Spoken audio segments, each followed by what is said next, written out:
مشاهدي الأفاضل، أسعد الله أوقاتكم أينما كنتم بكل خير. أحييكم وأقدم نشرة أخبار المساء من الفضائية الإريترية. سيلوها بالعناوين.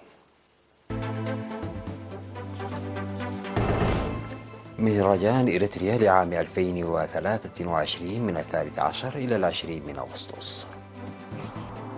تدشين سد سرجقة.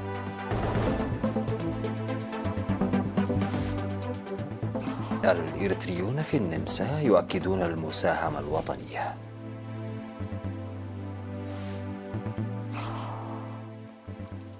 الجيش في النيجر يغلق المجال الجوي تحسبا لتدخل عسكري. 6 قتلى في غارات إسرائيلية في محيط دمشق. وبكين تطالب بإبعاد سفينة حربية ومانيلا تستدعي السفير الصيني. السلام عليكم ورحمة الله. أعلن مفوض الثقافة والرياضة السفير زمد التخلين الاستعدادات للمهرجان الوطني 2023 الذي سيقام في الفترة من 13 من أغسطس إلى 20 منه في أرض المعارض بالإكسبو في أسمرة قد وصلت إلى المرحلة النهائية. وقال السفير زمد إن المهرجان الوطني الذي يقام كل عام خلال فصل الخريف قد تم تعليقه على مدار العامين الماضيين بسبب وباء كوفيد-19، ودعا إلى أن يكون مناسبة جميلة ومشوقة تعكس الجمال في التعدد والوحدة القائمين وإبراز الوئام الوطني وتوريث القيم والتراث. المهرجان الوطني في الإكسبو بمشاركة أقاليم البلاد الستة يشتمل على أجنحة الموارد الطبيعية والثقافية وتنوع التراث وفعاليات فنية تراثية وبازار وعروض للفنون التشكيلية والكتب وأنشطة الوزارات ونتائج الابتكار والاختراع وبرامج تعليمية ترفيهية للأطفال. وقال السفير زمد تخلي أن المهرجان سيقام من الصباح، ستكون أبوابه مفتوحة من الصباح وحتى الساعة 10 مساء. دشن قائد هيئة أركان قوات الدفاع الفريق فيليبوس ولد يوهنس والمدير التنفيذي لإدارة الإقليم الأوسط السيد زريت ولد برهان سد ضاحية أفديوس حفلام في مديرية سرجقة المشيد بتعاون إدارة الإقليم الأوسط ووزارة الزراعة. وأوضح مدير المديرية السيد كفلة مريم قبل مسقل في المناسبة أهمية بناء السد للمنطقة للشرب والسقي والري. من جانبه أوضح مسؤول قسم البنية التحتية في الإقليم الأوسط المهندس أبراهام دانييل إن السد باستطاعته حجز أكثر من 70 ألف متر مكعب من المياه وتنمية مساحة 10 هكتارات أسفله، مشيدا بمشاركة أعضاء قوات الدفاع في بناء السد. وقال المدير العام لقسم التنمية المعمارية في الإقليم الأوسط المهندس تسفأل مولد ميكائيل إن من الفخر مشاهدة أفراد قوات الدفاع المشاركة في التنمية بعد تحقيقهم الانتصار للزود عن الوطن. ودعا السيد زريت ولد برهان السكان لحماية السد من الطمي وشكر جميع المساهمين في بنائه. وقدمت في المناسبة الميدالية باسم إدارة الإقليم الأوسط لقائد الفرقة العسكرية 63 العقيد منقستاب ساميئيل. حضر المناسبة قائد القيادة الوسطى العميد تخلك فلاي ورئيس مجلس الإقليم الأوسط السيد إبراهام سمري ومسؤولين آخرين. هذا وتبعد أفديوس حفلام حوالي 23 كيلومترا إلى الشمال من أسمرة.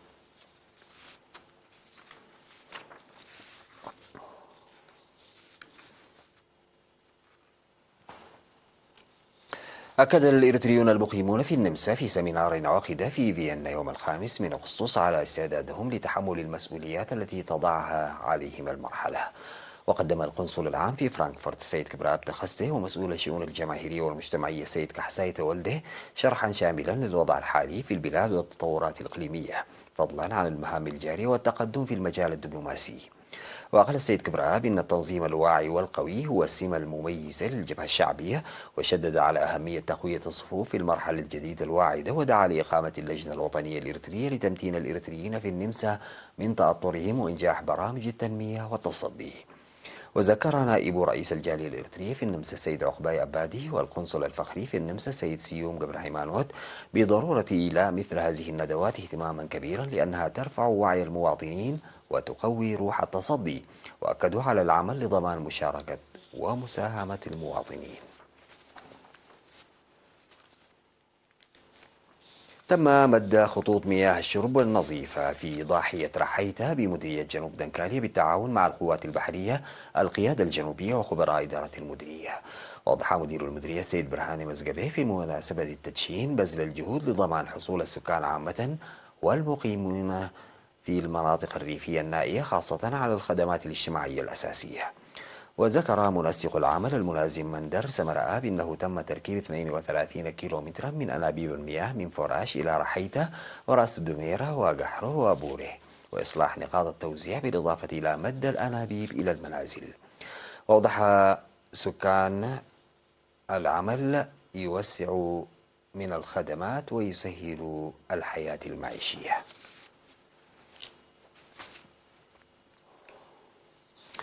نظمت مجموعة EPLF هيكدف فيجن بالتوك روم بالتعاون مع وزارة العمل والرعاية الاجتماعية والجمعية الوطنية لمعاقي الحرب برنامج غداء وترفيه يوم 6 أغسطس للمعاقين في معسكر دندن.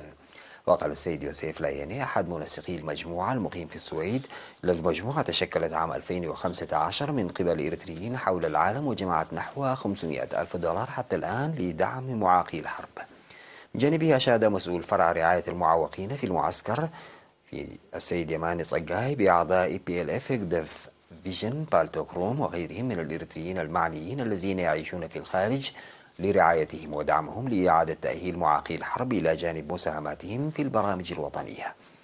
وشكر عضو اللجنة التنفيذية للجمعية الوطنية لمعاقي الحرب السيد محمد نور إدريس EPLF هيكدف فيجن بالتوك روم لمساعدتها الشاملة في دعم برامج الجمعية، وأعرب عن إيمانه الراسخ بأنها ستستمر في المستقبل. وأوضح المدير العام لقسم الرعاية الاجتماعية بوزارة العمل والرعاية الاجتماعية السيد محرت آف السهي أن الوزارة تتعاون مع أعضاء المجموعة في أنشطتها للتخفيف من المشاكل الاجتماعية والاقتصادية لأسر الشهداء ومعاقي الحرب.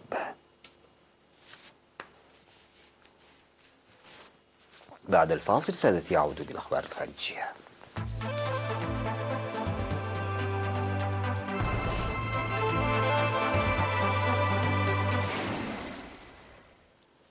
أعلن متحدث المجلس الوطني لحماية الوطن في النيجر أمادو عبد الرحمن إغلاق المجال الجوي للبلاد تحسبا لتدخل عسكري خارجي. وفي بيان قال عبد الرحمن إن قوة أجنبية بالتعاون مع المجموعة الاقتصادية لغرب إفريقيا إيكوواس تستعد لتنفيذ عدوان على النيجر. وأضاف أن قرار إغلاق المجال الجوي يسري حتى إصدار أمر آخر، وشدد على أن قوات بلاده سترد وبقوة على أي تدخل محتمل على النيجر، ولافتا إلى نشر إيكواس جنودا في بلدين بإفريقيا الوسطى في إطار تحضيرها للتدخل العسكري بالنيجر.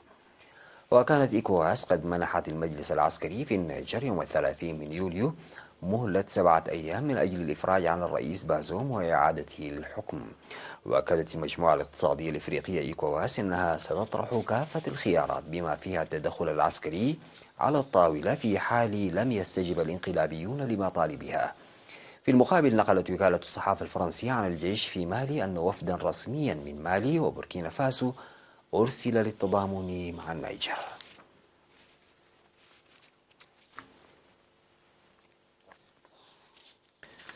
قتل 4 عسكريين سوريين ومقاتلان 2 مواليان لإيران جراء غارات إسرائيلية استهدفت مواقع عسكرية ومستودعات أسلحة في محيط دمشق، على ما أفاد المرصد السوري لحقوق الإنسان.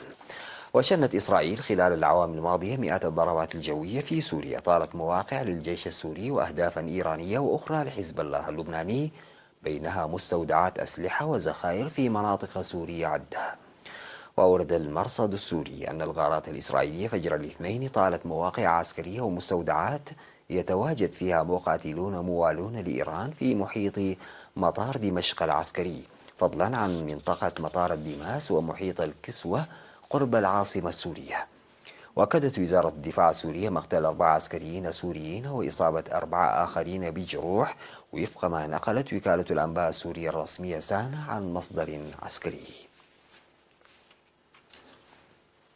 تصاعد التوتر في بحر جنوب الصين بعد مطالبة خفر السواحل الصيني مانيلا بإبعاد سفينة حربية من المنطقة المتنازع عليها. وفي ردها على ذلك جددت الفلبين تمسكها بالدفاع عن سيادتها وحقوقها معلنة استدعاء السفير الصيني لديها. وتشير التفاصيل إلى أن الصين حثت الفلبين على سحب سفينة حربية راسية في جزر قريبة من جزر نانشا التي تسيطر عليها. وبررت بكين طلبها بعد أن توقفت سفينة حربية فلبينية أخرى قالت الصين إنها تحمل مواد إصلاح وترميم بالقرب من الجزيرة. واتهمت الصين مانيلا بمحاولة إصلاح السفينة الراسية في المنطقة منذ 24 عاما بشكل غير قانوني حسب وصفها. وقال المتحدث باسم خفر السواحل الصيني إنه كان على الفلبين سحب السفينة بدلا من محاولة إصلاحها، وهي بذلك تنتهك القانون الدولي وكذلك التزاماتها السابقة وإعلان سلوك الأطراف في بحر الصين الجنوبي الذي وقعته بيجين ودول آسيان. يجري وزير الخارجية الإيراني حسين أمير عبد اللهيان في طوكيو محادثات مع نظيره الياباني يوشيماسا هاياشي وفق ما أعلنت وزارة الخارجية اليابانية في وقت تسعى فيه إيران إلى تخفيف عزلتها على الساحة الدولية. وذكرت محطة TBS التلفزيونية اليابانية أن الوزير الإيراني سيلتقي بعد ذلك رئيس الوزراء فوميو كيشيدا. ولم تحصل لقاءات شخصية على هذا المستوى بين طهران وطوكيو في اليابان منذ العام 2019، مع أنها حليفة الولايات المتحدة وعضو في مجموعة السبع.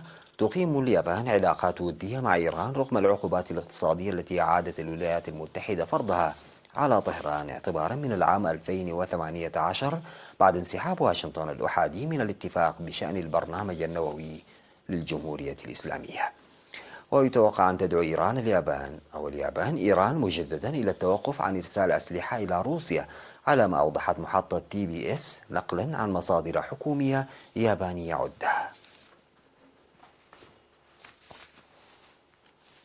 أختم النشرة بتذكير بالعناوين.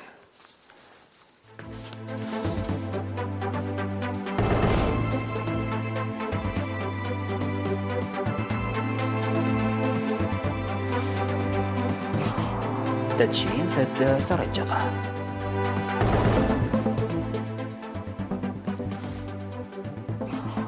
الإريتريون في النمسا يؤكدون المساهمة الوطنية.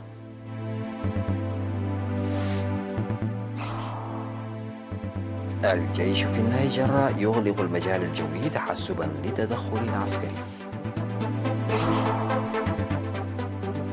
6 قتلى في غارات إسرائيلية في محيط دمشق.